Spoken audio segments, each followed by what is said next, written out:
Assalamualaikum warahmatullahi wabarakatuh. Jumpa lagi dengan saya. Kali ini saya akan menyampaikan materi tentang campuran. Apa itu campuran? Campuran merupakan gabungan dari dua atau lebih zat yang berbeda sifat kimia dan sifat fisikanya. Campuran ini ada yang homogen atau ada yang heterogen. Campuran ini meliputi larutan, kemudian suspensi dan koloid. Larutan merupakan campuran yang homogen, artinya dia tidak bisa lagi dibedakan mana pelarut, mana zat terlarutnya, walaupun dengan menggunakan mikroskop ultra. Dia bersifat stabil, tidak mengalami sedimentasi atau pengendapan, maka larutan ini tidak bisa dipisahkan dengan cara penyaringan.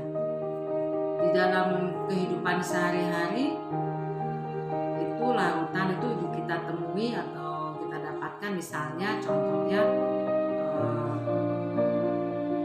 larutan teh, air teh, larutan garam, alkohol 70%, 60%, cuka misalnya 25% atau 15%, udara bersih. Kemudian suspensi. Suspensi ini merupakan campuran heterogen karena dia dapat dibedakan antara komponen yang satu dengan yang lainnya secara kasat mata. Dia bersifat tidak stabil, artinya mudah mengalami pengendapan atau sedimentasi. Oleh karenanya, suspensi ini dapat dipisahkan dengan cara penyaringan. Contoh di dalam kehidupan sehari-hari, misalnya campuran tepung dalam air, serbuk teh di dalam air, atau kopi, serbuk kopi di dalam air,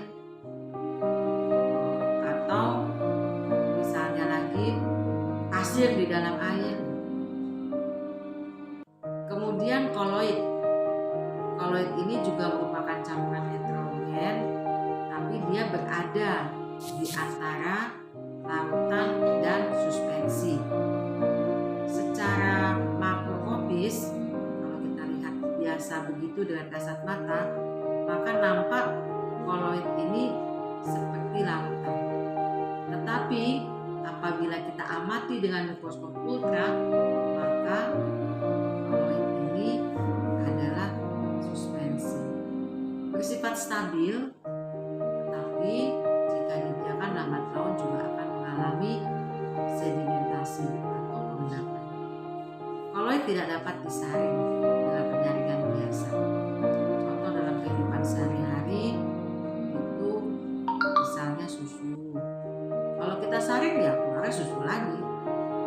Kemudian santan, air santan maksudnya. Kemudian agar-agar, krim, pasta, tinta atau cat, ini adalah jenis-jenis koloid. Oleh karenanya sifat campuran itu terdiri dari 3 jenis. Yang pertama terdiri dari 2 jenis zat tunggal atau lebih, kemudian komposisinya tidak tetap, masih mempunyai sifat zat asal. Seperti tadi, apabila kita membuat campuran atau larutan antara gula dan air, apabila gula dilarutkan di dalam air, maka airnya akan terasa manis. Ini berarti sifat manis dari gula masih ada di dalam larutan gula. Dengan demikian, campuran ini dapat dipisahkan. Ada beberapa teknik pemisahan campuran. Pertama misalnya filtrasi. Filtrasi ini pemisahan campuran berdasarkan perbedaan perbedaan ukuran partikel dari komponen campuran dengan menggunakan alat penyaring.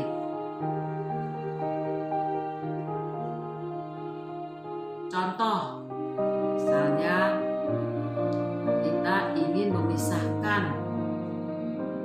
kotoran pasir yang berada pada garam. Garam kita larutkan di dalam air. Karena pasir tidak larut di dalam air, maka setelah nanti larutan garam yang bercampur dengan air itu kita saring. Kita saring sehingga nanti larutan garam ini sebagai filtrat dia akan jatuh di sini, dan ini di sisanya di atas adalah pasir.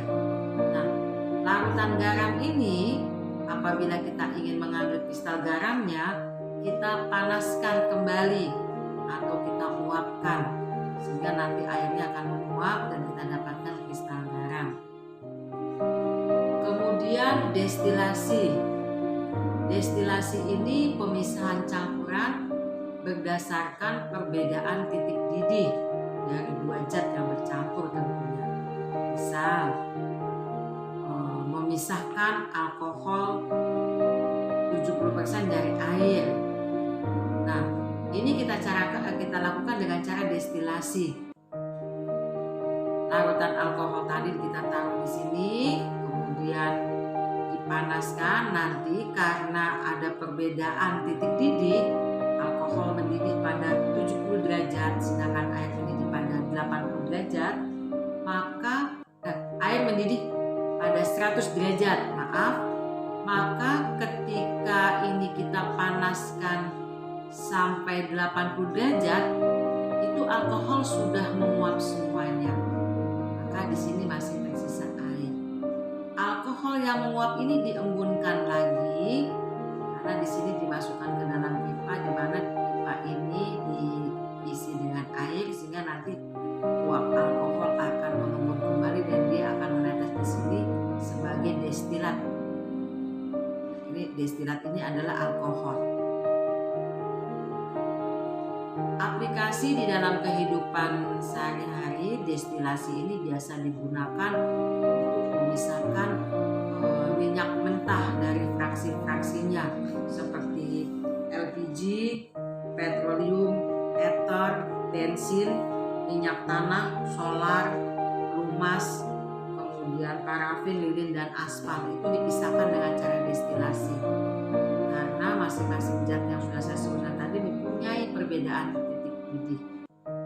Kemudian sentrifugasi. Sentrifugasi ini pemisahan campuran berdasarkan sifat salah satu zat yang dapat mengalami sedimentasi atau pengendapan. Sentrifugasi ini proses zatnya itu yang akan kita pisahkan dimasukkan ke alat, suatu alat yang disebut dengan alat sentrifugasi. Biasanya ini digunakan untuk mengetahui kotoran yang ada atau zat yang ada di dalam darah manusia, atau untuk memisahkan DNA. Ini biasanya digunakan di kesehatan. Kemudian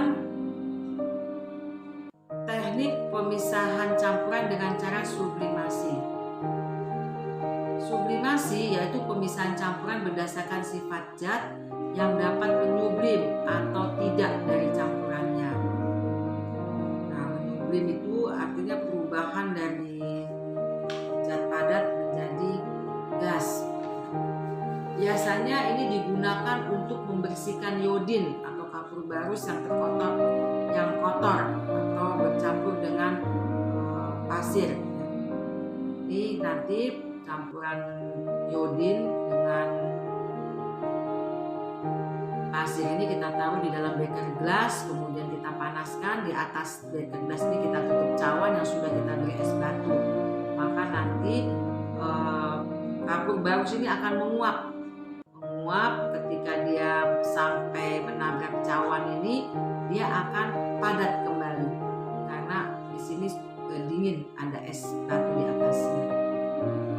Kemudian kromatografi kromatografi ini adalah teknik pemisahan molekul berdasarkan perbedaan pola pergerakan antara fase bergerak dan fase diam pada sebuah larutan atau campuran.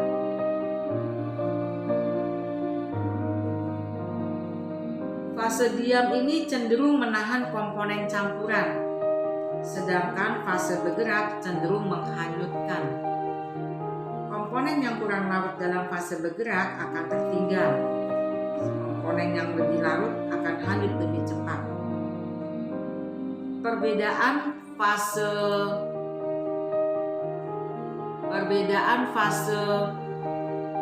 bergerak dan fase diam ini akan nampak pada berbagai warna. Demikian materi yang dapat saya sampaikan pada kesempatan ini. Untuk tugas, kalian dapat lihat pada aplikasi yang sudah kalian punya, yang sudah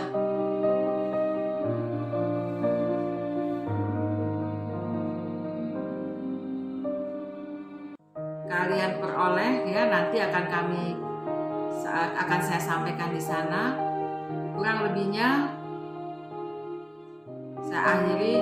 Assalamualaikum warahmatullahi wabarakatuh.